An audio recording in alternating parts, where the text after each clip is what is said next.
Bugün ciyər bişirirəm. Ağciyər, qaraciyərin pərdəsini soydum. Yəni o zərri hissəni mütləq çıxardırsınız. Əslində onu qəşəng duzlayıb, istiotlayıb, unlayıb, yağda qovuranda daha yumuşaq olur. Mən isə ciyər qovurmasını bu dəfə tam fərqli elədim. Üstü imkan vermir çəkən. Demək, altdan ürəyi düzdüm. Daha doğrusu bol-bol soğanı düzdüm. Sonra ağciyəri, sonra qaraciyəri. Üstündən də bol-bol soğan, duz, istiot, sarı kök. Tüstü imkan vermirdi çəkəm. Qazın üzərindən götürdüm ki, daha yaxşı görək.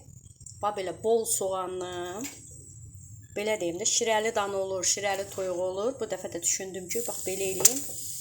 Ciyər qovurması yox, şirəli ciyər bişirirəm. Bol-bol altına, üstünə soğan düzdüm. Ciyərləri, ağciyəri, qaraciyəri hamısını düzdüm. Bir yarım saat bişirəndən sonra üzərinə kartof əlavə eləyirəm. Beləcə də özü pişib yağa düşür. Bu arada bir stəkan da su tökmüşəm.